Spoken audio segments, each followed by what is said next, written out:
Devin, can you ask Diane to get mine? You're live. In my office somewhere. Good morning, everybody. It is Thursday, August 1st, 2024. We're here for a work session.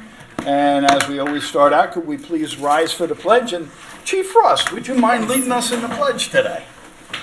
Pledge allegiance to the flag of the United States of America and to the republic for which it stands, one nation, under God, indivisible, with liberty and justice for all.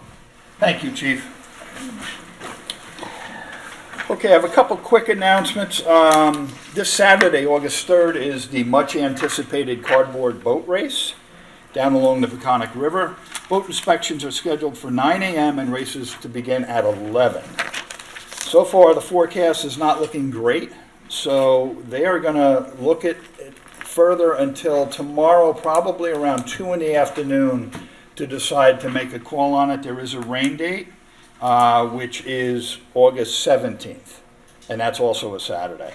The Chamber of Commerce checked the town hall, the Riverhead Town website and the Chamber of Commerce website for more information on it, because they may have to cancel it. They really want to try to get it in if they can, because canceling things are always a big problem, but we got to wait to see what the weatherman's going to say tomorrow up until about 2 o'clock before the final decision is made. Also, today and tomorrow are going to be heat alert days, and the senior center is open for a cooling center from 8:30 in the morning to 4:30 in the afternoon to give you some relief from the extreme heat and humidity that's in the forecast. And also the Riverhead Recreation Department programming, except for swim lessons and camp, will be moved inside. All the other programs will be canceled for the Riverhead Rec program, except for the swim lessons and the camp, which will be moved inside. Okay, Bob, did you have something you wanted to mention? Sure, thank you. Reflections, art experience will be, if the weather's nice, Saturday night, and a local band called Streetwise will be performing starting at 7 p.m. And also, East End Arts will have their soiree Saturday night. That starts at 6 p.m., which is a great event. Come out and support both of those art festivals. Thank you. I have an announcement. You do you? I do, Okay. because you won't announce it. Today is somebody's special birthday time. So,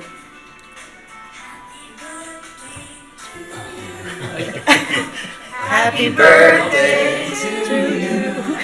Happy birthday, dear supervisor.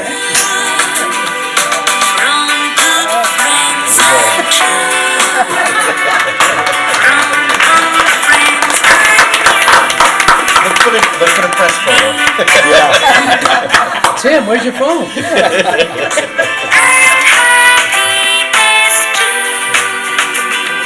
Well, the best gift you could have given me was playing that instead of singing it, because I've heard all y'all sing it. So, thank you very much. I really appreciate it. Talk about feeling like a prince. Okay. That's all I got. On to real business. Thank you all. First up, we have police matters surrounding the introduction of newly appointed Chief Frost. Chief, come on up. Good morning. Chief. As many of you know, yesterday we had a special town board meeting, and we accepted the resignation of Chief David Hegemiller after almost 43 years on the job. And his successor was named yesterday, and that is Chief Edward Frost. So, Chief, good to see you. And how's it feel? It's a lot of stuff I'm doing already these days. I told you yesterday, your life has forever changed because you are the man now. Emailing. Yep, absolutely. I can just say that I apologize, but I was stuck on a flight yesterday, returning home, and so, but I was extremely grateful and I just thought an absolute incredible pick. Ed, we've been friends for 25 years. One of my highlights of coming on this town board was to swear you in as a lieutenant, to be there for the swearing in and to elect you as that. You're not just, you know, a fine and incredible police officer, but you're an incredible dad, you're an incredible husband, you're the icon of what we are. And going back, just reflecting back, and years ago, I was always great friends with Chief Groton, and I said, "Why, that's tough, you know, tough shoes to fill." And Hager Miller did an incredible job, and so I'm also very grateful for his countless years of service. And then you stepping in, we're just going to continue on, move up. There's so many great things before you in this town that's coming to fruition right now, and you're a part of that. And so I thank you for taking the reins, and I wish you all the best luck, because I know you'll do an incredible job. So thank you very much for being our chief of police and guiding our town. Ed's been involved in a lot of community stuff over the years. He runs the PAL now, which I'm sure he's going to turn that over to somebody.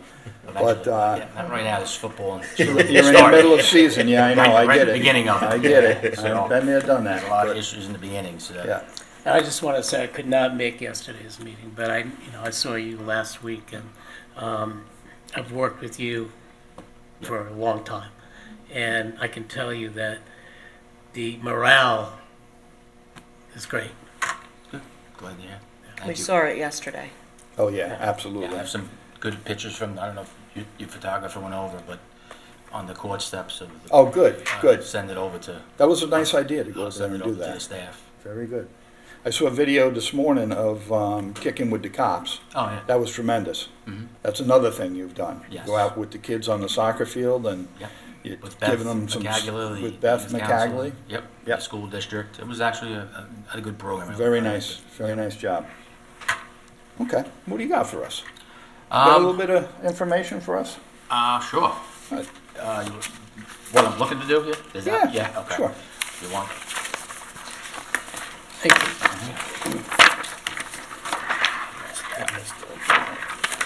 Thank you. Okay, I'd just like to start out by thanking everyone here for the opportunity to lead this department. It's a tremendous responsibility and an honor for me, and I can't wait to lead the men and women of this exceptional department. Moving forward, my goals for the police department, community relations. I recognize the importance of getting the public more involved with the police department. It's a paramount of any law enforcement agency. We need the public's input to help us guide where we're going to go and, solve the community needs. And then it benefits everyone. So obviously I probably after the chief meetings, I still would like to continue quarterly community meetings, throughout the town. Sure. That's Excellent idea. It's very important. Downtown, which everyone just brought up, obviously it's a major objective for me.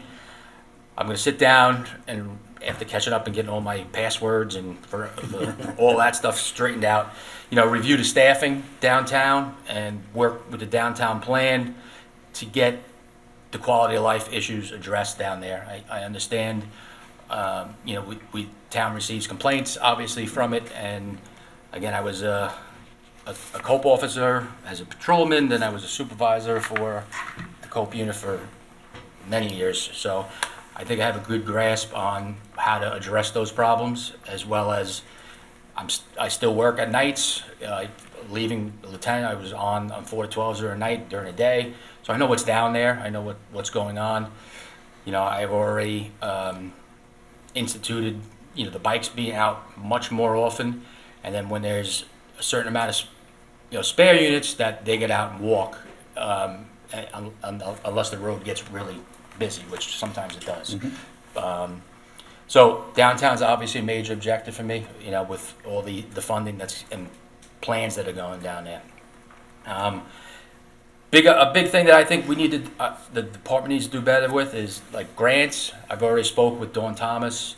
I'd like to use her staff to look for grants for law enforcement, for the purchase of equipment, and enforcement grants. We like the DWE grants.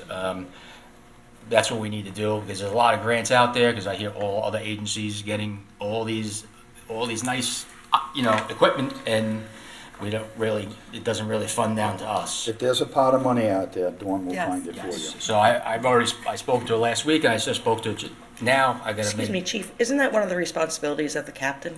Yes, I like as well. He does write the grants. I just need to know what's out there. I don't know if we're fully researching the grant applications. Yeah, I just want to make sure I have a list and see where we're going, you know, so I can make sure it's getting looked into. But yes, he wrote the grant, I guess, for something recently.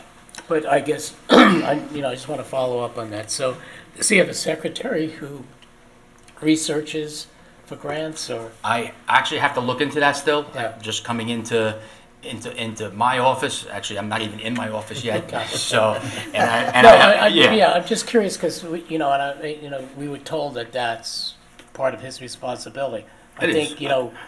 Dawn's department certainly can do that. I just Yeah, I just want to see what's out there. Gotcha. Like she might have a better research ability and just and write stuff maybe a little bit more particular to fit the grant. Gotcha. You know what I mean? Yep. So- Nobody does it better than Yeah, Dawn. they'll do. Yeah, absolutely. Yeah. There you go. You know, so Dawn, you're going to do that on Saturday and Sundays now, right? Just checking. She does it I in know her you will. sleep. technology advances. You know, I'm looking to get additional cameras to key spots throughout the town.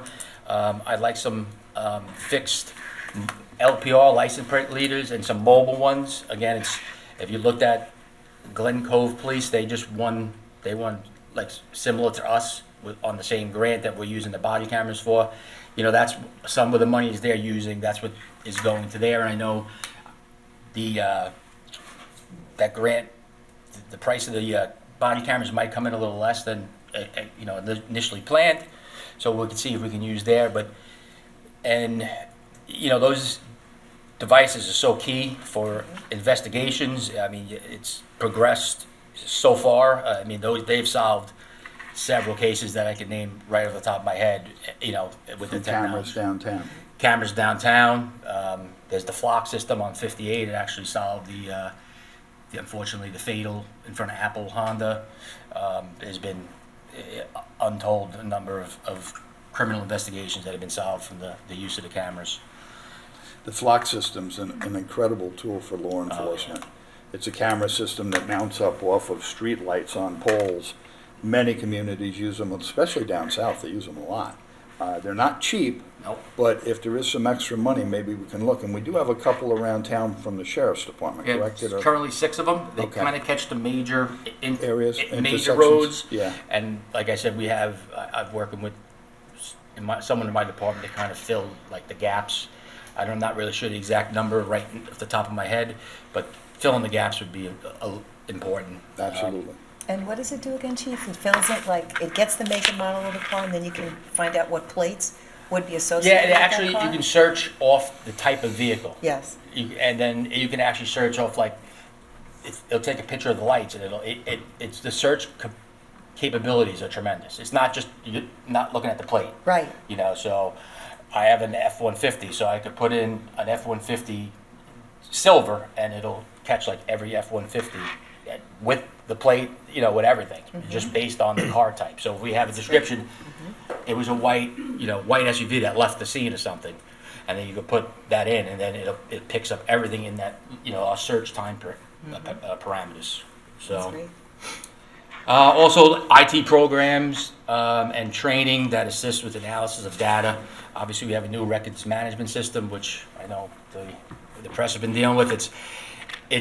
We're learning it. It's only 2 months into it now, but also other programs that bring everything together and do the work, automatically. It'll be helpful. Those are just invaluable for any crime prevention and crime investigations. So we also, I think because I spoke to Councilwoman Merrifield a while ago. We finally got a detective attending a Secret Service course in the download of phones, which is today is everything. Everything is the phones. It's a long course and it's broken up. It's well worth it though, because we actually get equipment from the Secret Service at no charge. The training's no charge because he's going to be going out of state, but everything is covered by the Secret Service. And that way we don't need to bring the phone up to Suffolk County Police Department, we don't have to go to Southampton. We can do it in-house, and it's obviously a lot faster and, you know, a lot more convenient for us. So, That's great. Very good. That's great. and, you know, I'd like to continue our partnerships with other law enforcement. It's a big part for the Riverhead Police, working with Suffolk County District Attorney's Office, Suffolk County Police Department, the Sheriff's Office, Southampton. I think we have an excellent relationship with all these organizations, and I look to encourage possibly even more, you know, effort to work together. And of course, you know, the priority for me is the safety and the wellness of our residents. You know, I've been here a long time. I feel I know the community pretty well. Actually, PAL throughout the years and coaching, I know a lot. Tim, you can attest to this. I know a lot of individuals, a lot of families. You know, actually some have reached out to me. You know, I haven't talked to them in 6 years, 8 years. You know, but they knew me from back then, coaching their kids. You know, or running programs. So It's a great program. and like I said, I know the residents, and I've been here a long time. I understand what's out there. So Not as long as me though, Ed, because yeah. our flock cameras back in the day, we trained the horses to read license plates for us on the buggies that were in front of us on the dirt road, so Yep. it worked out well for us. That's pretty much all I got. Obviously, again, like downtown, I understand. We'll do our very best to make it happen. We have You're full gonna do faith awesome. in you. I just had one other question. If you, in the future, can give us an update on the body cameras, when Okay. they're gonna roll out and, I think the vendor is coming out. I was told by Chief Hagemiller the vendor's coming out shortly. Okay. That's where we're at. We actually have the money in our hands now, so that That's was great. good. Yeah. they help the police department immensely. I'm 100%. Have the whole 100% event on video. 100% behind them. You know, it's just it solves a lot of complaints that, you know, probably not that did not occur. You know, Right. everyone Right. has different. You're at something. People see things in their own light at that time of when they're dealing with the police, but most of the time it solves them. Chief, I asked Don Thomas to go after the $25 million grants, because you can get lots more stuff than that. Yes. She's good with that. Yeah, but that's important. She's batting 100% on that one. I know she has. That was a pretty good. When Schumer came down, it was a pretty good grant. Yeah, big change to downtown.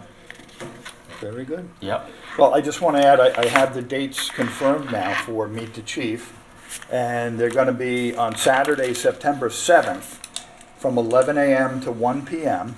at the Riverhead Senior Center on Shade Tree Lane. That's the first one. The second one will be right here at Town Hall, in the Town Hall boardroom, and that's going to be Thursday, September 12th, from 6 to 8 p.m. And the third one is going to be at Riley Avenue School. That will be on a Saturday, September 14th, 11 a.m. to 1 p.m. We will have these obviously posted on the town website and everything, and I'll let you have that, Ed. Thank you. And I would encourage you to come down and meet the Riverhead's newest police chief. He's very approachable, and he knows the community extremely well. So this puts us in a good light, and Ed, certainly we all wish you nothing but the best. Thank you. And we appreciate you coming in today, because Okay, I no know you've problem. got a lot on your plate today, including your coming back later for our Yeah. executive session. Yeah. So we'll let you get out of here, Okay. and Thank you very much. Congratulations go again. get Thanks, acclimated. Chief. Yep. Thank See you, you later. Chief.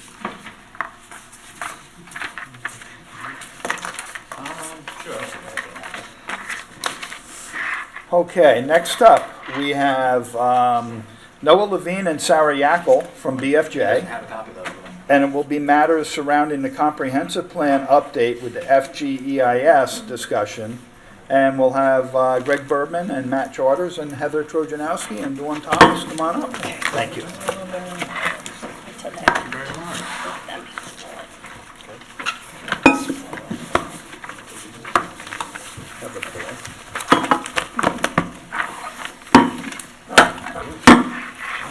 That cat.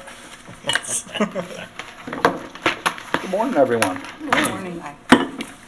Good morning. Can you hear us? Yeah. Noah, we can hear you. Can you hear us? Good morning, Sarah. Good morning, Sarah. And happy birthday, Supervisor. Yes. You guys had to get in on that too, huh? Thank you very much.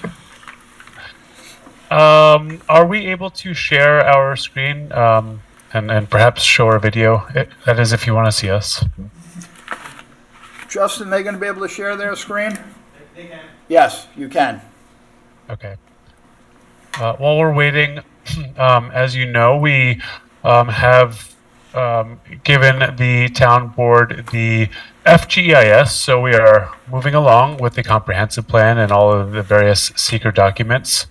We're here today to discuss the FGEIS, explain what it is that's in the document, answer questions. So we just have a short presentation to just briefly go through it. I will talk about some of the changes that have been made to the comprehensive plan and those that were itemized in the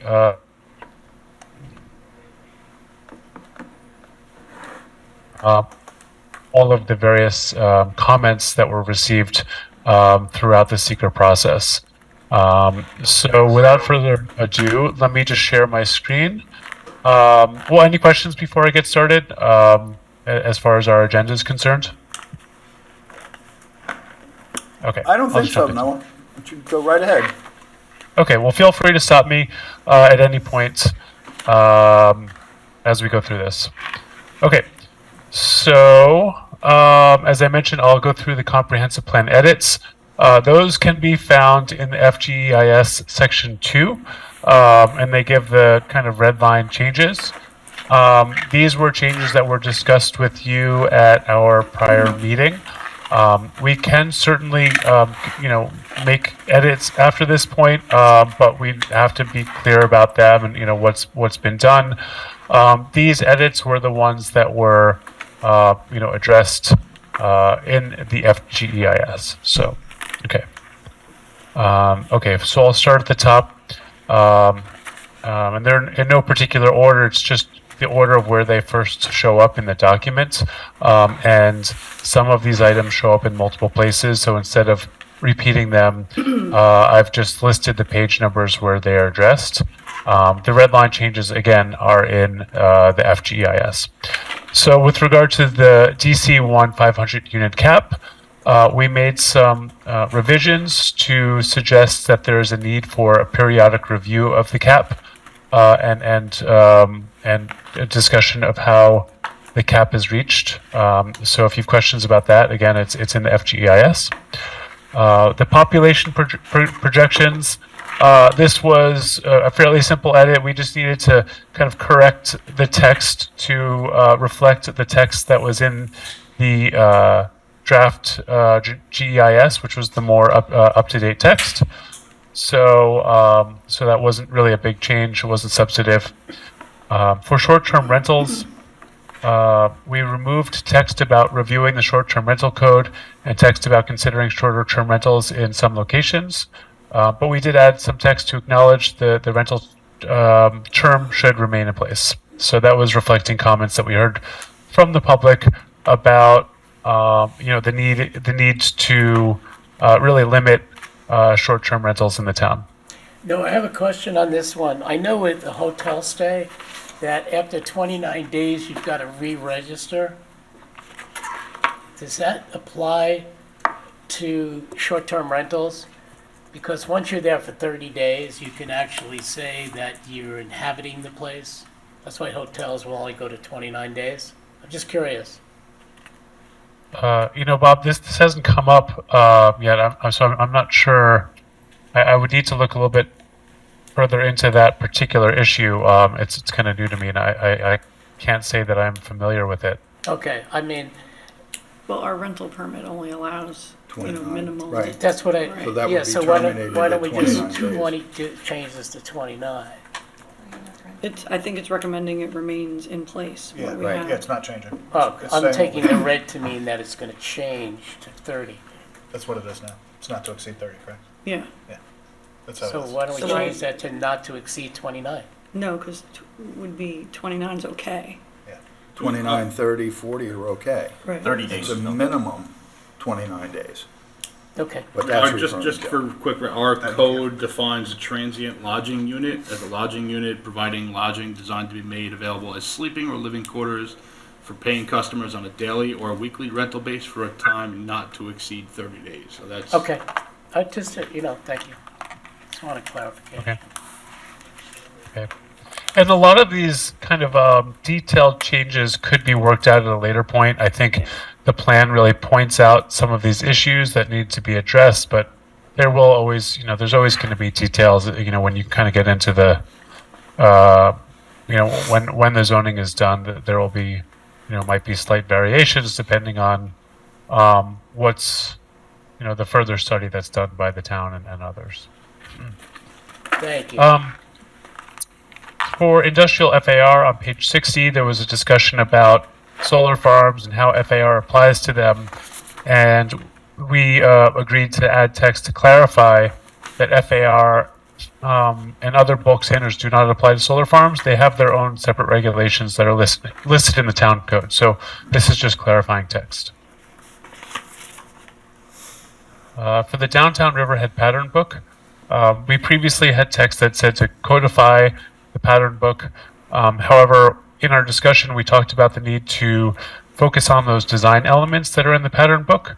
And there are maybe other inconsistencies between the pattern book and the town's zoning code.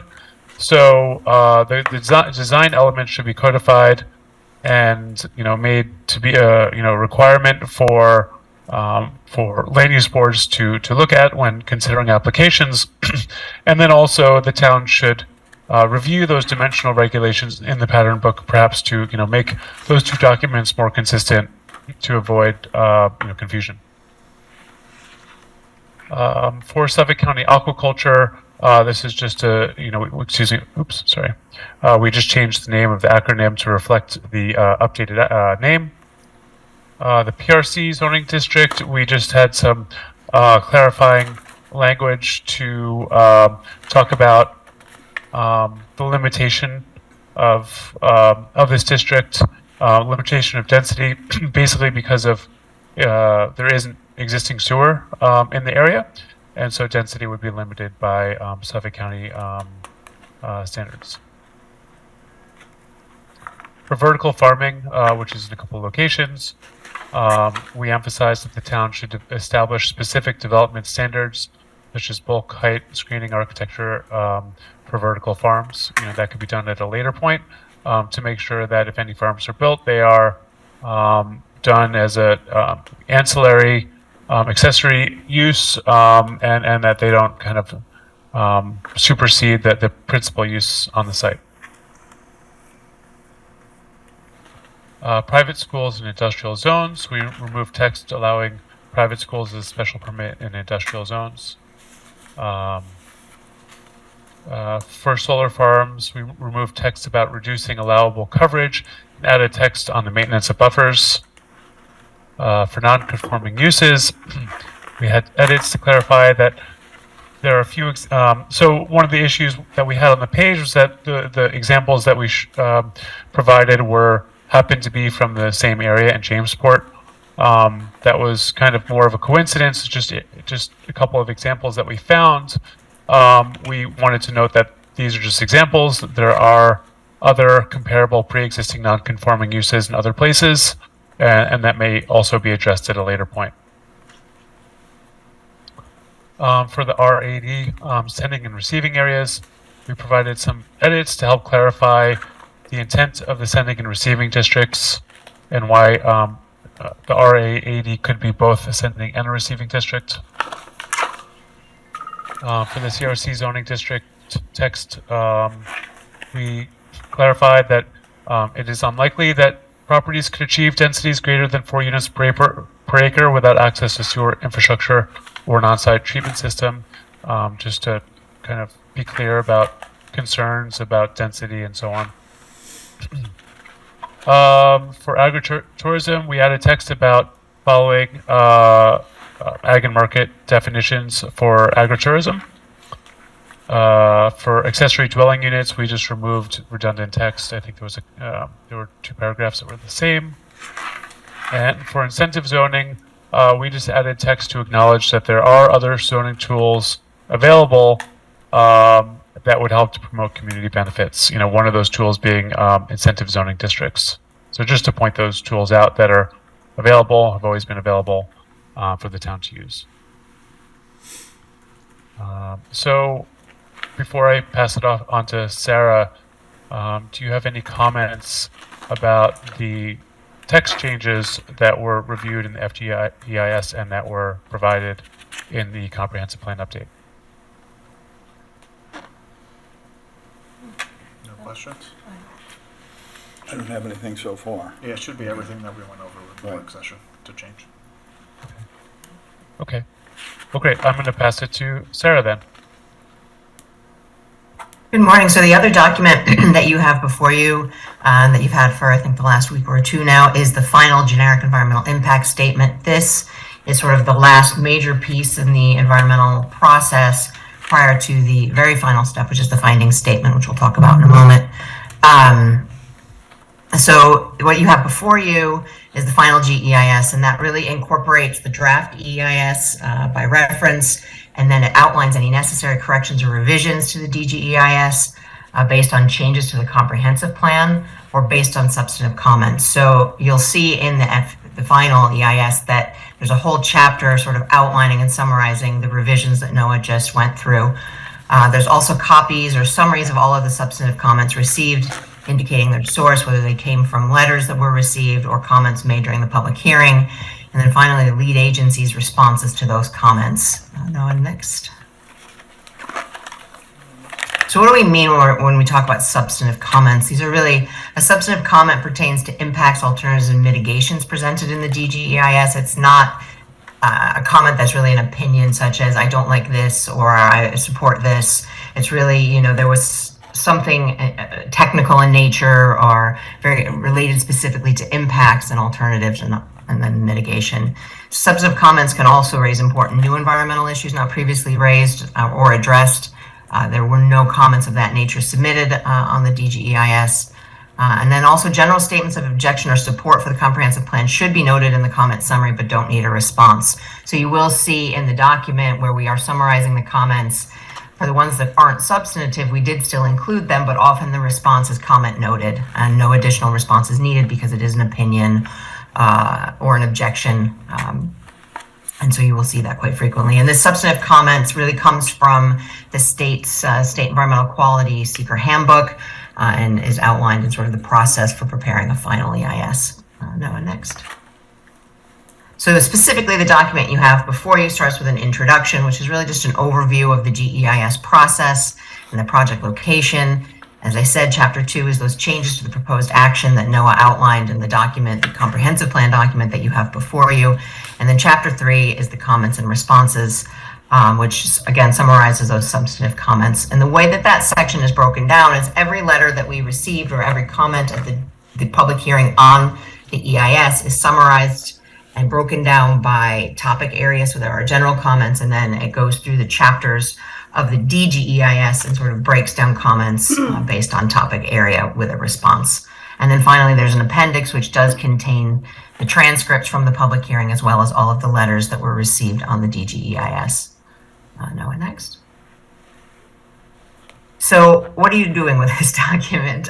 Seeker requires that the lead agency must wait at least 10 days, but not more than 30 days after filing of the FGEIS before you can adopt what's called a finding statement and ultimately make a final decision on the action. So the next document that you will be receiving following this final is what's called the finding statement. And the finding statement is a document that really just outlines the environmental process, all the steps that you took to comply with state law, and then ultimately the environmental findings that you will make from this review process. Once you have adopted a finding statement, you are then in a position to be able to ultimately adopt the comprehensive plan. So Seeker does require this at least this minimum of 10-day period before you can act on a final decision. But this period is important to note that this period is not a comment period, but instead allows time for the involved agencies and interested parties to consider the final EIS. So there is no additional public hearing at this step. It's really just you're putting the document out there. Once you've accepted this final EIS as complete, you're putting out there for public review and just consideration prior to making those findings statement. No one next. So in terms of where we are in the process, we're here on August 1st. You did receive the FGEIS, I think it was about a week and a half, 2 weeks ago. You had time to review it. We're hoping that at your next meeting, if you are all comfortable with it, that you will ultimately accept the final GEIS, and then we can publish the notice of completion in what's called the Environmental Notice Bulletin at the state DEC, and get it up on your website and distributed to all the other involved agencies. After a period of 10 days, we will be transmitting to you a draft finding statement for you all to review. And then you would be in a position later in August or in September to adopt that seeker finding statement and ultimately the comprehensive plan update. And with that, I think if there are any questions, Noah and I would be happy to take them on.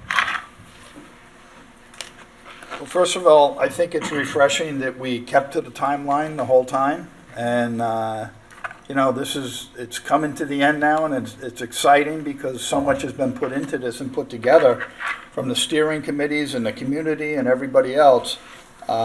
It's just nice to see an almost finished product here, and that we're right on target timeline. So we appreciate you guys keeping that going. Thank you, and thank you to town staff for helping us through this. Yes. Yeah, we really are in the home stretch.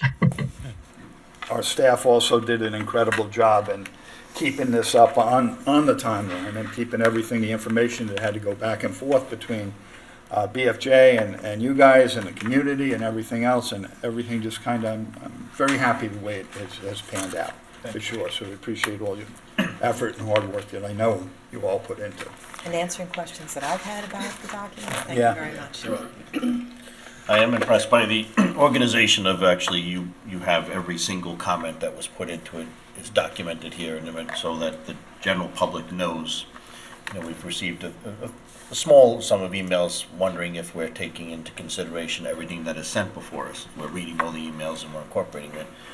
And clearly you've answered that, loud and clear, that every comment has been considered and made part of this document and review it. So I commend you on that. Just there's absolute certainty the public has been part of this process. So this was a great way of doing that. So thank you. So at the next town board meeting, we have a draft resolution in the packet for you to formally accept the FGEIS Okay. and move the process forward. Yeah, that becomes public. Yep. Very good. All right. Excellent. Thank you, folks. Thank you, Sarah. Thank you, Noah. Thank you. Thank you, and enjoy your birthday. Hope you get to celebrate. We will. Excellent. Ice cream? Thanks all. Bye. Ice cream cake? Ice cream cake? For lunch? Birthday? I should have had that for breakfast. Yeah. I thought breakfast the of hat was the champions right cake from the back of the room. I thought the hat was the cake. I know from back there, we look like one. Matt, where are you going? There's a slight I know. edit. Keep which well, there I'll was ex- a- Oh, you're not up that I'll night. explain. Oh, so you, This is a newer version? I thought you wanted to come back. I'm taking this out. Yep, get rid of that. Okay, next up, we have the Conservation Advisory Council. We have matters surrounding a change to the Riverhead Town Code, Chapter 293-60, docks. And that will be with Greg Bergman and Joanne WASKI. Yes, so Oh, as this one's different than liaison what we to have? the Conservation Advisory Council, they have been working on a change to the town code regarding docks, and I'm going to hand it over to Greg. Thank you. Yeah, so this is a proposed code revision to Chapter 293, which is our wetlands section regarding residential docks. Right now, our code regarding the length of residential docks is very restrictive. The way the code reads now is that the length of the dock shall not exceed 15% of the width of the waterway. This came up, I went over it with the CAC at a couple of meetings. I did some research into other East End towns. For example, Southampton says that in bodies of water greater than 100 feet in width, the length of the dock shall not exceed 1/3 of the width of the waterway. Logic behind that was if you have two property owners on either side of a canal, each dock could go 1/3 of the width of the waterway, so that you leave 1/3 of the channel open for navigation. Southold had a similar code that no dock shall exceed 1/3 of the length of the width of the waterway. So the code that the CAC had recommended and reviewed It'll read that generally the length of the dock shall not exceed the length needed to meet the minimum 3-foot low water depth. However, in no case shall the length of the dock exceed 150 feet in length or exceed 25% of the width of the waterway. I do note the previous vote, there was some clerical errors that I made, so in the previous version I was emailed, that 150 feet in length was struck out. We're going to keep that, so there will be a hard cap on the length at 150 feet, but it'll give some flexibility to allow 25% of the width of the waterway. So in other words, in that case where you have two property owners across a channel, each dock could, in theory, go out 25% of the width of the waterway, which would leave half of the channel open. So it's still a little more restricted than some of the other East End towns, but gives a property owner who has waterfront property the ability to construct a dock to meet their needs. I do note I added some additional language because it's important regarding keeping the overall width of the channel.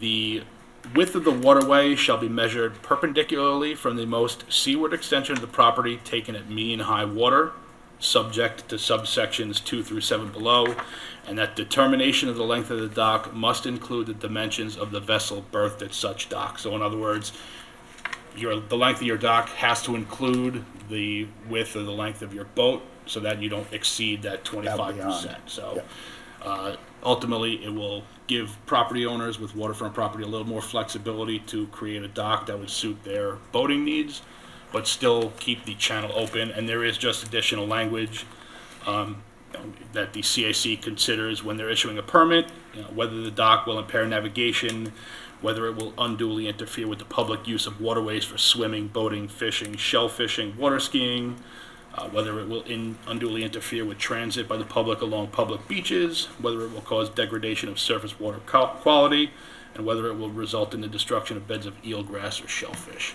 So there are some additional protections in there that the CAC has to consider, but it just opens up a little more flexibility for property owners. Is there any way, because I think the way you said it, is it a presumption that the boat would be alongside the dock and not at the end of the dock, so that, the width of a boat typically, if it's 10 feet wide or something like that, it's not going beyond the 10 foot of the dock? The dock would You know have what I to be mean? shorter if you're gonna put your boat on that. And And there's how you moor your boat? Right. And there's different, sometimes you just see a straight dock, sometimes you'll see a dock with a T at the Yeah. end where someone's pulling up. Yeah. I'm not a boater, I don't know the proper term, but they're pulling up lengthwise to the T section of the dock. So whatever the configuration of the dock and whoever that boat's going to be moored at that dock, we'll have to include the length of the boat and take that into consideration. If the dock itself goes out to its maximum allowed footage, then it would not be could permissible not to put a put a- boat at the end of it. You could not put a boat at the Right. end of it, you would have to park your Shorten boat your on dock, right yeah, along the Put it side. alongside. Yeah. Okay. So if there's no questions or concerns, I can have a resolution for the next town boarding, just schedule a public hearing on it. And I will just provide the corrected version to Devin to Okay. get up on the website. Okay. Yeah, I'm fine with that. Everybody Yeah. okay? Yes. All right, awesome, thank you. Greg, thank you for all the work that Greg, you did on thank this, much appreciated. Join the CAC meets once a month? Yes. Yes. Yeah, okay. Okay, next up, we have the infamous matter surrounding update on boards and committees from the board. So, who would like to go first? I can go first. All righty. Okay. Landmark preservation. Currently, they are looking for a possible tenant for the Perkins plant on West Main Street. They're thinking, since LIPA allowed some of the committee members to come in and see the inside of the facility, it would make a very good classroom, possibly for BOCES or Tesla or, anybody that would benefit from having something in that area. So they kind of wanted, more attention on that. And we recently had Assemblywoman Jody Giglio join us as a guest to discuss renovating the Holtz House out in Wading River. And there's a lot of interest in preserving what's left there, and there's a barn on the property. There's a possibility of something wonderful happening out there in Wading River. So Joanne, that's the house that's on Sound Avenue, west of Fresh Pond Road, on the north side of Sound Avenue. I believe it's a white colored house? Yes. Right. Are you going okay. back to your 604 days? Oh, yeah, absolutely, absolutely. Yes. So, yeah, so we'll see where that ends up going. Open space, we were able to get our signs up finally. That was back in June. So we haven't had an update since then, so I thought I'd bring that up today. So we were able to put up the 8 signs that I had shown back in February on 8 different properties to show where our CPF funds have been going to preserve open space. So that's very good for our town, for people to be able to see, you know, where the CPF funds are going. Anti-litter. We've started up a new kind of recognition program that in September I'm going to be inviting, along with the board, people that go above and beyond in our community, residents as well as businesses, to keep Riverhead clean. And we're going to offer certificates of appreciation to several individuals and businesses, and we're hoping to raise awareness to everybody to look around, do your part, pick up garbage. I know, Barbara, you're so great at that, and you did such a great job at the last litter cleanup that we had. That's Barbara Blast I'm referring to. And we're organizing our fall cleanup, so we'll have that date in the near future to let everybody know. The Conservation Advisory, we just had the dock update on that. Beach Committee, tomorrow night, August 2nd, is our free movie night at South Jamesport Beach. It begins at 8:30. The movie is Wish. This is a movie for all ages, and it's free. Come down with a blanket or a chair and enjoy the movie. And I would just like to mention that yesterday I spent some time at the senior center, and it was lovely meeting so many residents that take part in going to the senior center. I did not realize that it's open for anyone 60 or over. So the menu there is tremendous. They have such wonderful meals, and they play games. They're playing Family Feud. They have bingo. They have where you can exercise and different programs going on. So any Riverhead resident over the age of 60, you are more than welcome to go to the senior center, make some new friends, get out of the house. They have air conditioning. If you're hot at home, go to the senior center, especially with how the supervisor had said that that's a cooling station for today and tomorrow. So go give it a shot. That's all that I've got. Excellent. Thank you, Joanne. And you're spot on with the senior center. It's Yeah. a great program down there. Kelly Tucci does a wonderful job, and her staff down there. So. Yes, I've met every single one of them. They're so happy to work there. They all had smiles on their faces. And the residents that were there, yesterday they had stuffed cabbage for lunch, and they all said that it was delicious. Everybody was so happy. It was such a great atmosphere. And I have a lot of friends that are 60 and a little above, and I think that I'm going to tell them, get yourselves together and go have lunch. There you go. Yeah. Excellent. Bob, you want to go next? Sure. So on the Ag Committee, I think they've sent their comments in on different projects. There's one that's outstanding, which is the vertical farming, which they still want to review before it goes to a public hearing. The anti-bias task force is doing some great things. They are going to have, and I don't have the dates yet, but they're going to be doing live. They're going to be doing performances, and not them per se, but they're going to have bands at restaurants, and they're going to feature different restaurants, and they've got funding to do this. And I'll let you know when those dates are. I think the premise of that was for experiencing different Culture. food cuisine and culture. Yeah, okay. Yeah. Good. The business advisory did not meet, so I don't have anything to report on that. The bid, they have finalized their elections, etc., and I'll report on the next meeting when they now have I think they have a really good, strong board now, so we'll see what happens there. Chamber of Commerce, Carbo Boat Race, which you've already mentioned. East End Arts, I mentioned what their soiree, Saturday night. They also have some concerns, which I told them I'm on top of, in terms of when that campus is going to be adjusted. So their buildings are going to be, everything's going to be lifted and stuff like that. And I'm trying to find somebody with commercial space downtown when that does happen, so that they can put their, basically put the art that's in their current gallery close to their secondary gallery in Peconic Crossing. Okay. So that, it's not far away. Because right now, I've been to the openings and you walk from one gallery to the other. It's very convenient. Let's see what else I have here. Who else do I have? The new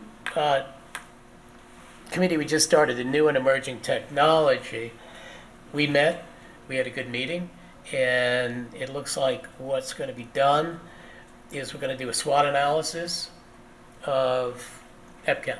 That's number one. We're looking to add some people in real estate and some venture capitalists that actually take people from the incubator and then, build a facility for them as we go along. So I'll keep you updated on that. Okay, I perfect. think that's it. Yeah, I feel like I have a lot more committees, but Okay, that's good for now. well, thank you. Okay. Ken? Hello there. So a couple things. Our recreation committee has been doing a great job, and they've taken more of a hands-on initiative. They've been going out over the past month to they have going to different parks, seeing firsthand, trying to make a point that rather than just simply look at things from a mapping perspective, they're physically going out to the parks. They're kind of rating. Ray does a great job, and Ray always has his list of things in which he needs, and replacements and repairs and so forth. There's some money that is now available, through the current projects that have been completed in town through park and rec fees. And so they are, I think you'll see something come shortly, to the attention of the board, some recommendations to perhaps spend some of that money on some of the different parks initiatives that they'd like to see completed right away, just as that money begins to come in. I think they've also been doing a great job planning for the future of overhaul things. I think when some of the larger projects come downtown and where you might be seeing, potentially $500,000 in, they've really been spending some time seeing how and what kind of recommendations they can make to the board to spend that money. So they've been doing great. In terms of just our parks in general, everyone knows the parking lot up at Veterans Memorial Park has been under construction for a while, so all of the curbing is done. All the drainage system is done. We're hoping to start paving perhaps by the end of this week or next week to get the paving done. We have a big event coming up in there where we have a lot of NHL players coming out around August 5th, 13th to 15th, so they'll be up there doing some work with the kids. With the ice rink itself, we were honored this week. We had our legend Mark Messier came out and surprised all the kids and physically got out on the ice and skated with them, so kids were kind of taken by surprise and shock of his appearance, but he's been up there and walking the grounds. He's a big supporter of the project. The outdoor ice rink is all the concrete work is done. That's all that cost has been covered, by Peconic Hockey and their fundraising efforts. I have to commend the building and grounds. They moved all the bleachers over which were donated from Peconic Bay Medical Center. They've already brought them over. They've set them up for the outdoor. So we're going to have a nice outdoor facility all year round. So we'll have ice rink in the winter time and a deck hockey or simply a gathering arena, which you can say, so we can hold other outdoor events. People could use that for any type of projects and so forth, where now we have a seating capacity of 300 that can, physically, look at different events of all kinds to be held outside there. So that's coming along really good. And then the Veterans Committee has done their tree planting program, which we began that initiative. I think we've sold almost 25 trees now. As soon as the parking lot is done, that planting will go into place. The monuments have already been completed for the first batch of trees. So we're just waiting for the parking lot to be done. Mike ZALESKI's been awesome in terms of helping us, donate some of the soil and so forth to put around the curbing to really clean it up. We want to dress up the whole facility so when you come into the ice rink, there'll be a whole beautification process taking place over the next month or so, and then we'll see those trees come in with a monument set to honor a particular veteran at each tree. So that's coming along really good. RVAC is having their EMT classes. They're going to be starting here in September, so we're in desperate need of more EMTs, paramedics, and so forth out here. So they're looking forward and excited about being able to use the downstairs, the basement of this facility. It's handicap accessible, it's air conditioned, and everything else that we need, and we'll start in September and continue to the end of the year. So they've been doing great. In addition, RVAC, all the survey has been completed and the design is now coming into play. So we hope to see some preliminary design shortly of an entire new ambulance facility there. So that's coming along really well.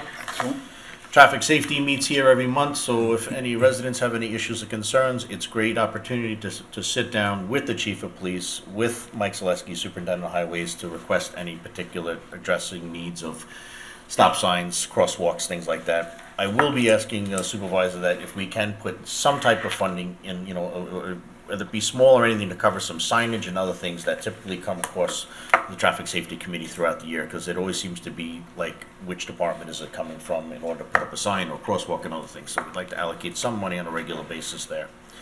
Code revision meets, every month. They've been doing great work, and I think you saw a number of codes that have been coming, at them, like kind of really coming out, consistently. So they're always doing great, and so I've been happy with that. Police department as liaison. We love our new chief. That's going on great. Motorcycles are coming any day now, so we got to get them striped, and then we'll be looking to put our motorcycle officers out on the street. And for those who don't know, these are motorcycles that you've worked with Suffolk County PD to, it's their older ones that they were getting ready to trade in to buy new ones, and you were able to secure them. So Ed Remain has been awesome supporter of us, and rather than them trade in those motorcycles, which I typically do to Harley to replace the new ones, the Suffolk County, through the Suffolk County Police and County Executive Ed Remain's office, has donated. So far we have 2 motorcycles, hoping for some more for the future. And we've already have 2 police officers in addition to 1 pre-existing that has one. So we've got 3 certified motorcycle officers in the town of Riverhead now. So when those bikes come, they'll be ready to rock and roll on them. So that should be coming up very shortly. Councilman, what exactly will they be used for?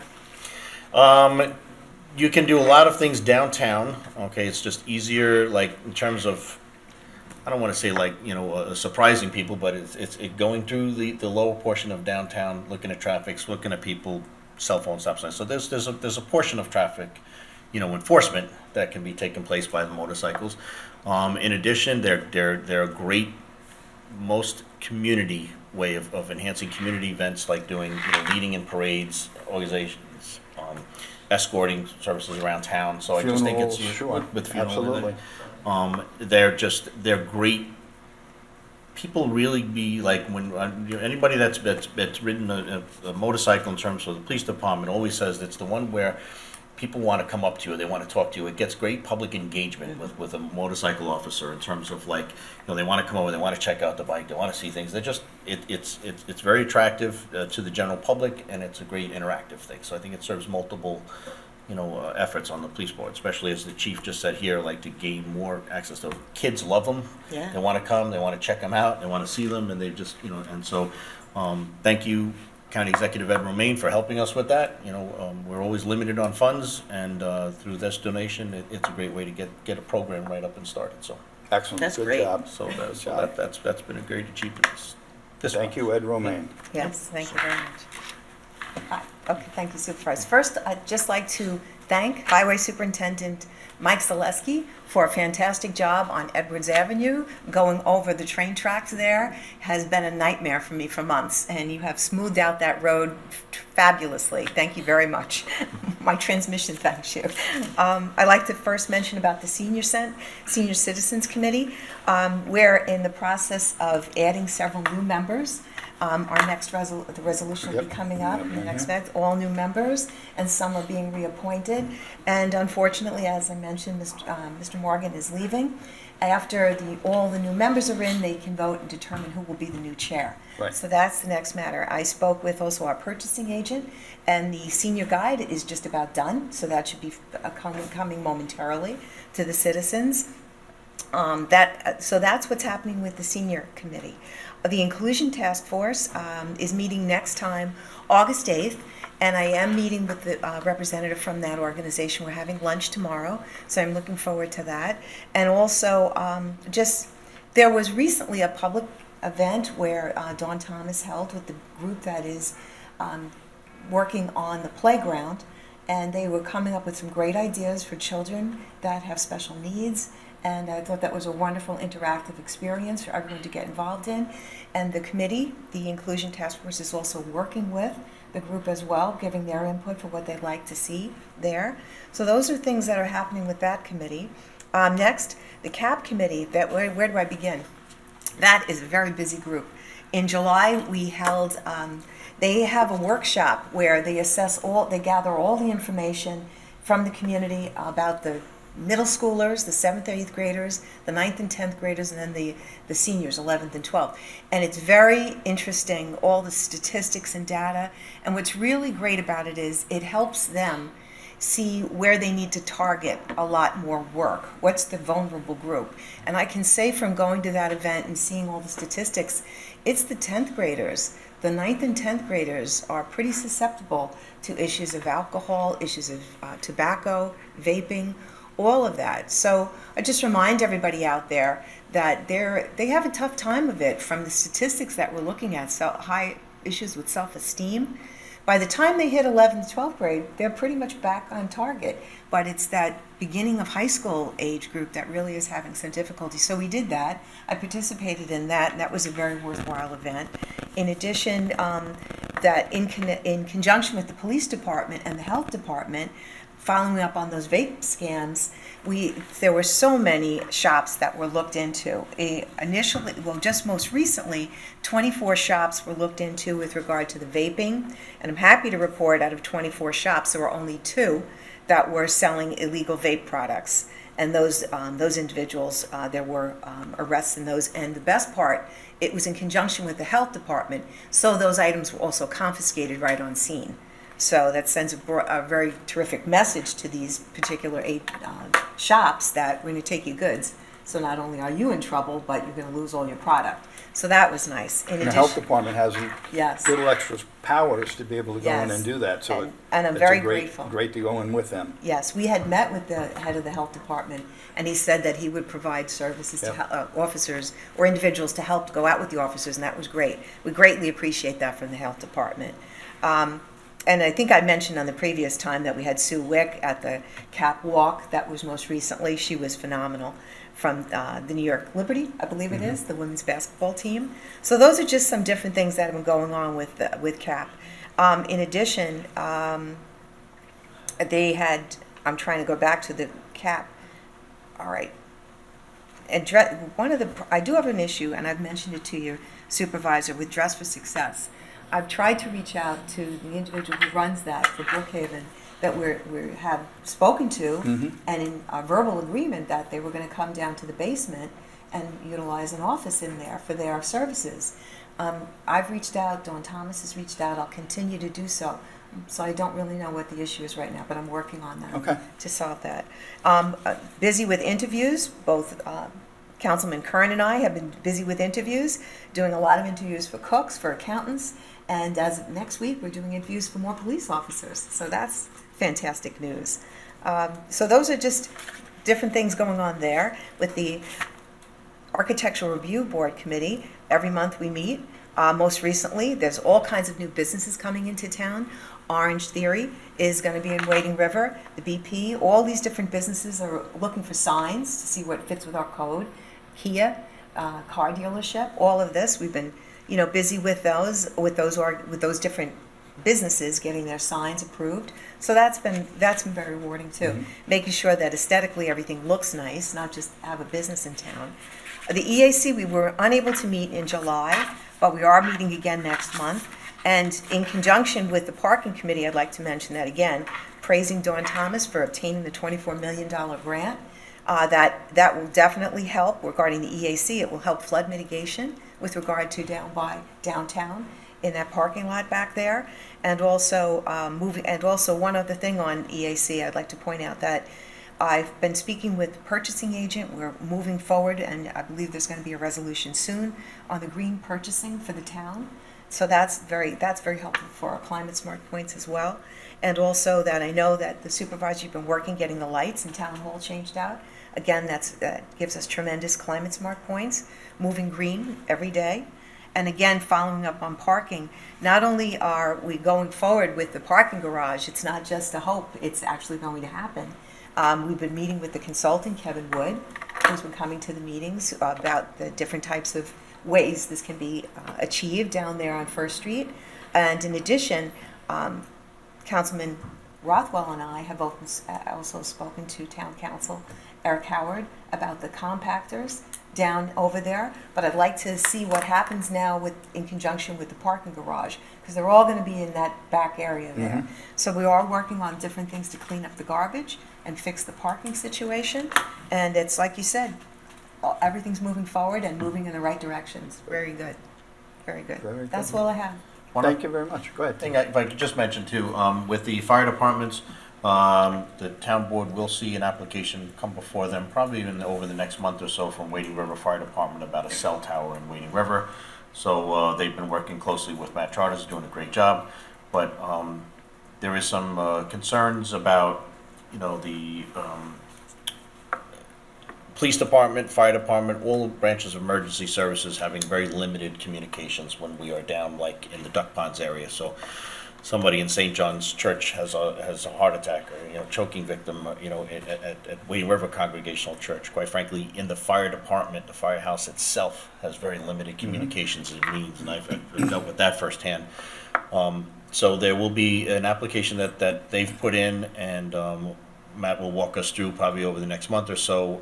We're going to have a hearing here to discuss the potential putting a cell tower at their main headquarters, which is at obviously people living in Wading River right at the bottom of the hill there behind the main house.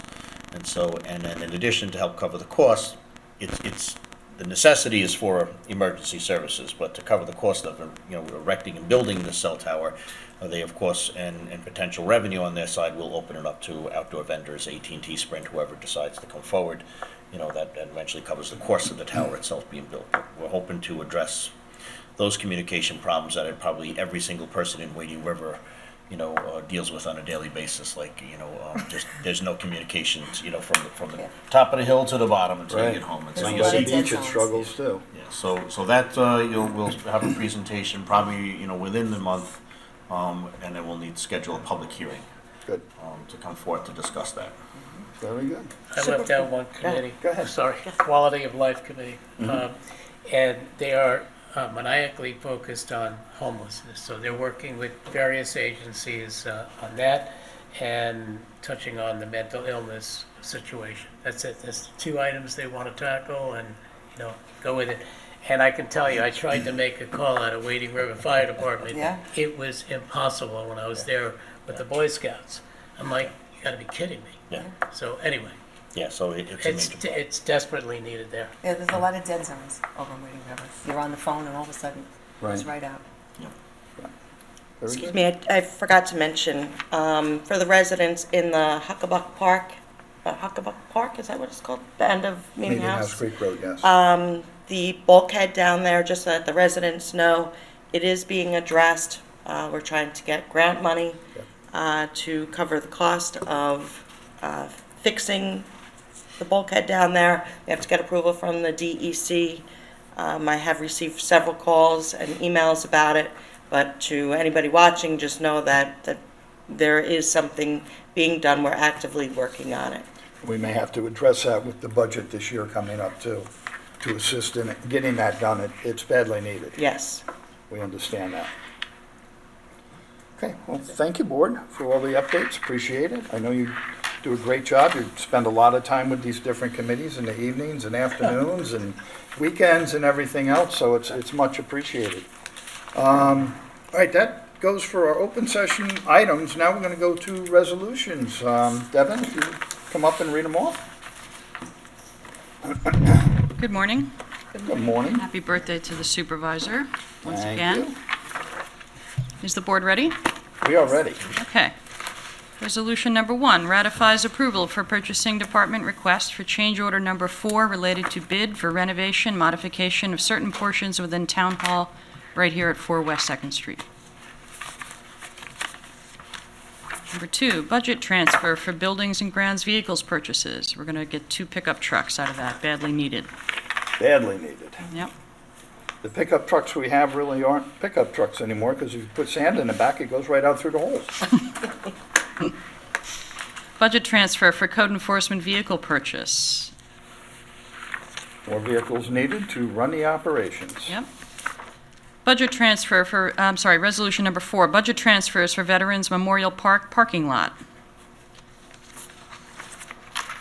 Resolution number 5 approves expenditure of and budget transfer of community benefit funds, NextEra, agricultural, and open space for Meeting House Creek Road project. As the councilwoman just mentioned, there is obviously interest in trying to solve whatever issues are going on down there, and the first step in that process is to have some survey work done. So this is moving the funds, about $5,000, to get at least the preliminary survey work done so that we can get a sense of what the next steps will need to be with DEC, et cetera. Actually, I don't think that's what this one is. Isn't that what that is? Or did I mix them No, up? this is on the work from the head of the meeting. Number house 5? group, Going down. Yeah, Isn't that Open what this space? is? expenditure of budget transfer community benefit funds, NextEra, agricultural and open space for Maybe Meeting Jeanette House can Creek Road clarify for project. us. Maybe I have it mixed up. Do you want to come up, Jeanette? Oh, there's a Oh, it is for the survey. survey, 5,400 on the second page. Okay. For the proposed last for page. budget adjustment, prepare a survey for the repair, replacement of bulkhead staircase at Meeting House. Yeah. Disregard everything I just said. Okay. It's your birthday. It's your You're all birthday. set up. I should have known, Devin announced No, it, no. it was You gonna know, be it's good right. to double check these things. Yep, you got it. Okay, Thank resolution you. number 6, Water District Capital Project number 82330, budget adjustment. And number 7 relates to the same project. Water District Capital Project number 82330, budget adjustment for construction fees. And number 8, Sewer District Capital Project number 82210, budget adjustment and purchase of transportation vehicle for biosolids facility. We want to make sure that vehicle does not have holes in it. Correct. Yeah, that would be good. Let's make sure that's all lined up. That's a good one. Resolution number 9 establishes capital project for downtown parking garage. More forward progress there, which is great. Yes, there is. Number 10 appoints deputy financial administrator, John Reibel. This is for replacing Jeanette, who moved up to replace Bill. That's right. And John we hired a while back, and he's doing a very good job, and we interviewed outside and inside, and it was determined that John was the best person for the job, so that's what we're doing, That's right. moving him up. Resolution number 11 appoints a housing inspector, going from provisional to permanent for Dan Thompson. Yep. Resolution number 12 appoints member to Senior Citizen Advisory Council Dupree. Good, The glad to next- see him on that. The next few resolutions are all related to the same Senior Citizen Advisory Committee. Number 13 appoints member Parker to the Senior Citizen Advisory Council. Excellent, thank you, Mr. Parker. Number 14 reappoints longtime member Joe Packard to the Senior Citizen Advisory Council. She is the Senior Citizen Advisory Guru. She is. She is. She's been on that a long time. Yep, And knows her stuff and isn't afraid to tell you about it either. that's right. She's great to have. I'm so glad she's still on it. Yes. Number 15 reappoints Citizen Advisory Council member Livingston. Excellent. Thank you. Number 16 accepts donation from Suffolk County PAL. They were kind enough through Suffolk County to donate 130 helmet pads for us. Thank you, Suffolk PAL. Number 17 grants preliminary approval with conditions for the site plan application of Tomcat Realty Holdings LLC, 901 to 932 Scott Avenue, Calverton, New York, Suffolk County Tax Map Number 600-135.2-1-1. And I think Planner Heather Trojanowski has just a couple comments that she wants to add to this for the board. Perfect. So I clarified one of the conditions. I updated it in Minitrack yesterday. One of the conditions on the last page of the resolution speaks to the utility improvements as detailed in H2M's July 2024 map and plan report. I just included any sort of necessary easement, abandonment, or relocation because they do have to move the existing water main. And it's in the map and plan report, but it wasn't explicitly called out in the resolution. So I just wanted to add that for clarity. Okay. Thank you, Heather. Okay, resolution number 18. As was just discussed, accepts FGEIS for the 2024 Town of Riverhead Comprehensive Plan Update and issues notice of completion of FGEIS. Another important step in the comp plan update process. Yes, it is. Thanks to the good work of the planning staff, largely. Number 19, accepts state grant award from DCJS. This is for the body cameras that we just recently got awarded, and hopefully our officers will be wearing them for their own safety and protection, as well as the safety of the public. And we're looking forward to that happening. It's a big step in law enforcement. And hopefully there's a couple pennies left over to, as the chief said, to look at increasing some more of our cameras in the downtown Yep, a couple area. other things with those funds, yeah. Resolution number 20 ratifies the authorization for the town supervisor to execute a DWI enforcement agreement. This is through the Stop DWI program through Suffolk County. Yep, more money coming from the county. Resolution 21 authorizes the supervisor to execute short-term runway use agreement for the Racetrack Knott Street 2024 Fall Classic on the dates listed in the resolution. Okay. Resolution 22 sets public hearing for the special permit application of Riverhead Charter School portable trailers, 5117 Sound Avenue, Riverhead, New York, Suffolk County Tax Map Number 600-20-4-3, and that public hearing will take place on August 20th at 6:10 p.m. approximately. Board, do you have any thoughts or concerns about this? I'd like to know, has any and all trailers been removed from the site? I know there was some delivered and then potentially taken away. Is there currently any single trailer on this site? Maybe we'll ask Greg Bergman or one of our planners to come up and just Code enforcement. chat with the board about that. I believe there was an email from. Yeah, it was removed. I drove past there yesterday. I didn't drive into the property. But is there already one there that was already fixed? There was one trailer that had been brought into the site without approvals. To my knowledge, they have been removed. Again, they're sort of obscured behind the building, behind a row of large trees. Evergreens, yeah. But I'll go by today and take a drive out there and just confirm whether or not they've been removed. So I kind of would like to have a full understanding. Are they asking permission or have they already done something and seeking forgiveness? I'd like to know what the approach is Well, on they were this. doing that originally, but my concern is, did they remove it on their own accord, or did they remove it because the new trailers they're looking to put there might be a different configuration? I just want to make sure that they're not trying to take credit for removing it because we broke their chops about it. Or did they remove it because the new trailers coming in weren't going to fit with the existing setup that they had there? All right, I'll drive out there Okay. today and confirm.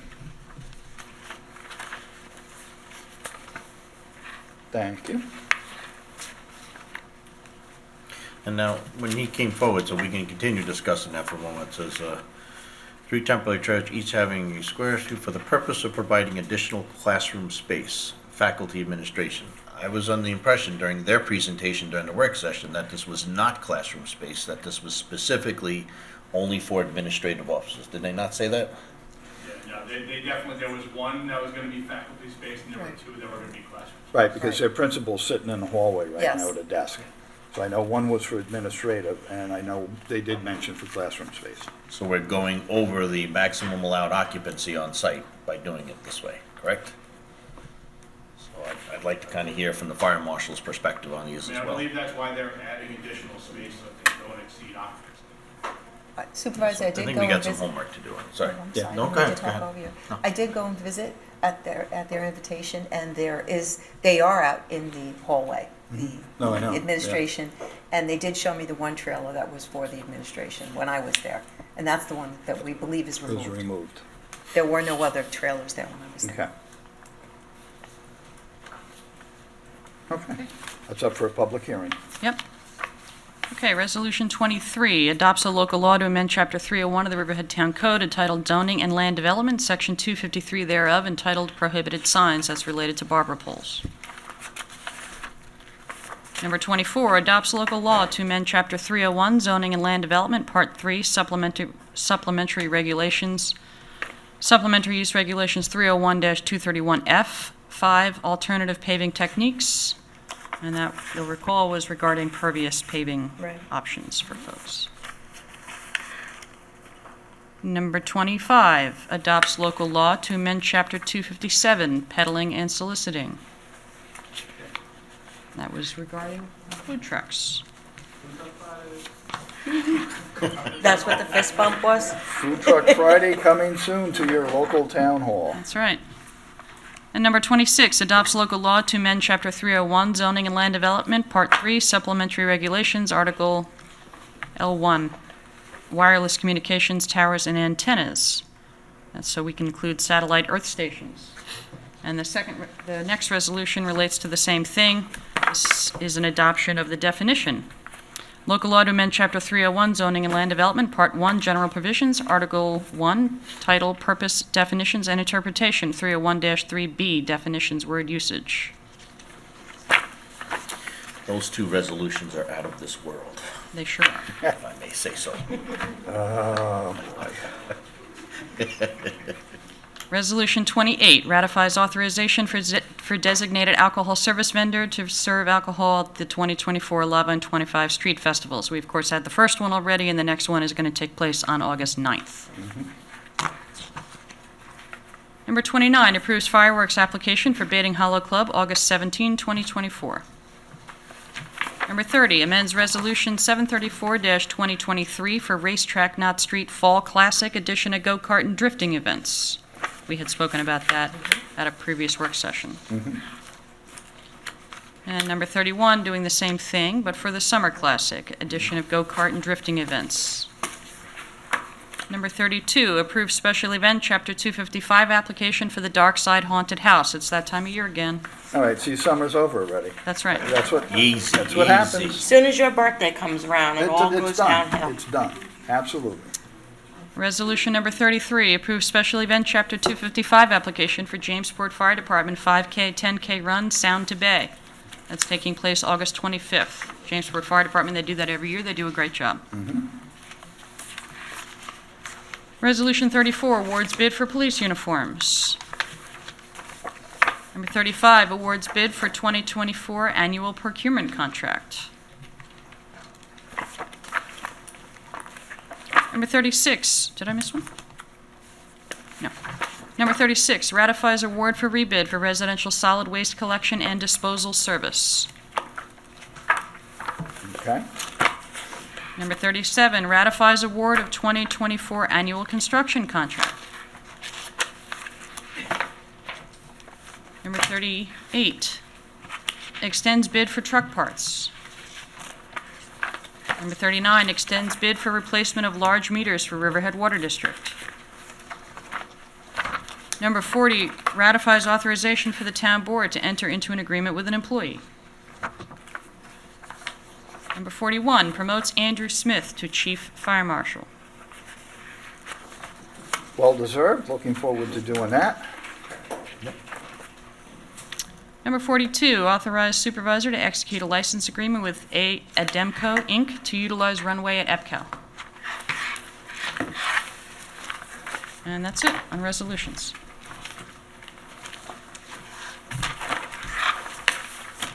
Okay, well, this will conclude our open session of today's work session.